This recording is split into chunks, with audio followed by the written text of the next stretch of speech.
ದೇವರ ಕೋಣೆಯಲ್ಲಿ ಈ ವಸ್ತುಗಳನ್ನಿಟ್ಟರೆ ಅತ್ಯಂತ ಶುಭವಾಗಲಿದೆ ಹಾಗೂ ಜೀವನದಲ್ಲಿನ ಅನೇಕ ರೀತಿಯ ಸಮಸ್ಯೆಗಳಿಂದ ಪರಿಹಾರಗಳನ್ನು ಪಡೆದುಕೊಳ್ಳಬಹುದು.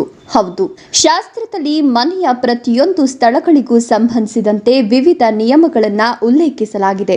ಅದೇ ರೀತಿ ಮನೆಯಲ್ಲಿನ ದೇವರ ಕೋಣೆಗೂ ಕೆಲವೊಂದು ನಿಯಮಗಳನ್ನು ಹೇಳಲಾಗಿದೆ. ಶಾಸ್ತ್ರದಲ್ಲಿನ ಈ ನಿಯಮಗಳ ಪ್ರಕಾರ ದೇವರ ಕೋಣೆಯನ್ನು ಇಟ್ಕೊಳ್ಳೋದ್ರಿಂದ ಅಥವಾ ದೇವರ ಕೋಣೆಯಲ್ಲಿ ಈ ನಿಯಮಗಳ ಪ್ರಕಾರ ಇರೋದ್ರಿಂದ ನಿಮ್ಮ ಜೀವನದಲ್ಲಿನ ಅನೇಕ ರೀತಿಯ ಸಮಸ್ಯೆಗಳಿಂದ ಪರಿಹಾರಗಳನ್ನು ಪಡೆದುಕೊಳ್ಳಬಹುದು. ದೇವರ ಕೋಣೆಯಲ್ಲಿ ನಾವು ಯಾವ ವಸ್ತುಗಳನ್ನು ಇಟ್ಕೊಳ್ಳೋದು ಶುಭ ಅಂತ ಇವತ್ತಿನ ವಿಡಿಯೋದ ಮೂಲಕ ತಿಳಿಯೋಣ. ಅದಕ್ಕೂ ಮುನ್ನ ಶಾಸ್ತ್ರ ಪುರಾಣಗಳ ಮೇಲೆ ನಂಬಿಕೆ ಇದ್ದರೆ ತಪ್ಪದೇ ಒಂದು ಲೈಕ್ ಮಾಡಿ. ಹಾಗೆ ನಿಮ್ಮ ಜೀವನದಲ್ಲಿ ಏನಾದರೂ ಬಗೆಹರಿಸಲು ಸಾಧ್ಯವಾಗದ ಸಮಸ್ಯೆಗಳು ಇದ್ದರೆ ಎಲ್ಲಿ ಕಾಣ್ತಿರುವ ಗುರೂಜಿ ನಂಬರ್ಗೆ ಕರೆ ಮಾಡಿ ಫೋನಿನಲ್ಲಿ ಪರಿಹಾರ ಮಾಡಿಕೊಡ್ತಾರೆ. ಹೌದು, ಶಾಸ್ತ್ರದಲ್ಲಿ ಹೇಳಿರುವ ಪ್ರಕಾರ ನಾವು ನಮ್ಮ ಮನೆಯ ದೇವರ ಕೋಣೆಯಲ್ಲಿ ಮಂಗಳಕರ ಸೂಚನೆಯಾದ ಕಳಸವನ್ನು ಸ್ಥಾಪಿಸಬೇಕು. ಕಳಸವನ್ನು ಮನೆಯಲ್ಲಿಟ್ಕೊಳ್ಳೋದು ಶುಭ ಸೂಚನೆಯಾಗಿದೆ.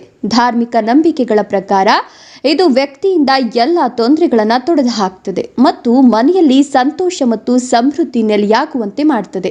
ದೇವರ ಕೋಣೆಯಲ್ಲಿ ಕಳಶ ಸ್ಥಾಪನೆ ಮಾಡಿ ಇಟ್ಟರೆ ಅದರ ಫಲ ಸಿಗೋದಿಲ್ಲ.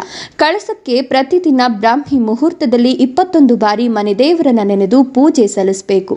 ಹೀಗೆ ಮಾಡೋದ್ರಿಂದ ಮಾತ್ರ ನಮಗೆ ಇದರ ಫಲ ಸಿಗ್ತದೆ. ಹೌದು, ಮನೆಯ ದೇವರ ಕೋಣೆಯಲ್ಲಿ ನಾವು ಕಳಸವನ್ನ ಇಡೋದ್ರಿಂದ ಲಕ್ಷ್ಮೀ ದೇವಿಯ ಆಶೀರ್ವಾದವು ಭಕ್ತನ ಮೇಲೆ ಇರ್ತದೆ. ಇದರಿಂದಾಗಿ ಅವನು ಯಾವುದೇ ರೀತಿಯ ಹಣದ ಸಂಬಂಧಿತ ಸಮಸ್ಯೆಗಳನ್ನು ಎದುರಿಸುವ ಅವಶ್ಯಕತೆ ಇರೋದಿಲ್ಲ.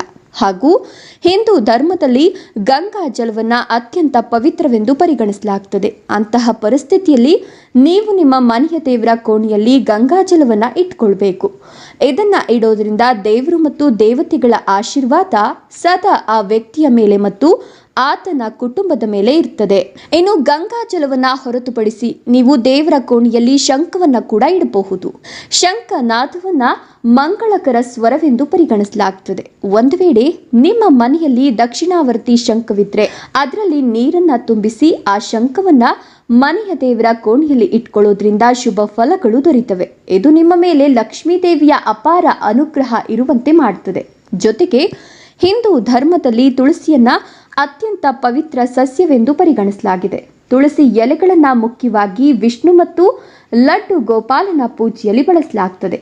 ಅಂತಹ ಪರಿಸ್ಥಿತಿಯಲ್ಲಿ ನೀವು ತುಳಸಿಯನ್ನ ನಿಮ್ಮ ದೇವರ ಕೋಣೆಯಲ್ಲಿ ಇಟ್ಕೊಂಡ್ರೆ ಅದನ್ನ ತುಂಬಾ ಮಂಗಳಕರವೆಂದು ಪರಿಗಣಿಸಲಾಗುತ್ತದೆ. ತುಳಸಿಯನ್ನ ದೇವರ ಕೋಣೆಯಲ್ಲಿ ಇಡೋದ್ರಿಂದ ನಿಮ್ಮ ಮನೆಯ ದೇವರ ಕೋಣೆ ಪಾವಿತ್ರತೆಯು ಮತ್ತಷ್ಟು ಹೆಚ್ಚಾಗ್ತದೆ. ತುಳಸಿ ಗಿಡದೊಂದಿಗೆ ನೀವು ಸಾಲಿಗ್ರಾಮವನ್ನು ಕೂಡ ಇಡಬಹುದು ಅಥವಾ ಸಾಲಿಗ್ರಾಮವನ್ನ ಇಟ್ಟು ಅದಕ್ಕೆ ತುಳಸಿಯನ್ನ ಅರ್ಪಿಸಿದ್ರೆ ಇನ್ನೂ ಒಳ್ಳೆಯದ್ದು. ಹೌದು, ನೀವು ನಿಮ್ಮ ಮನೆಯ ದೇವರ ಕೋಣೆಯಲ್ಲಿ ಕಳಸ ಮತ್ತು ಈ ವಸ್ತುಗಳನ್ನ ಇಡೋದ್ರಿಂದ ಮಂಗಳಕರ ಅಥವಾ ಶುಭ ಫಲಿತಾಂಶಗಳನ್ನು ಪಡೆದುಕೊಳ್ಳಬಹುದಾಗಿದೆ. ಇದು ನಿಮಗೆ ದೇವರು ಮತ್ತು ದೇವತೆಗಳ ಆಶೀರ್ವಾದವನ್ನು ತರುತ್ತದೆ. ಇವುಗಳಿಂದ ನಿಮ್ಮ ಜೀವನದಲ್ಲಿನ ಹಣಕ್ಕೆ ಸಂಬಂಧಿಸಿದ ಸಮಸ್ಯೆಗಳಾಗಿರಬಹುದು ಅಥವಾ ಇನ್ಯಾವುದೇ ಮನೆಯ ಸಮಸ್ಯೆಗಳಾಗಿರಬಹುದು ದೂರವಾಗ್ತದೆ.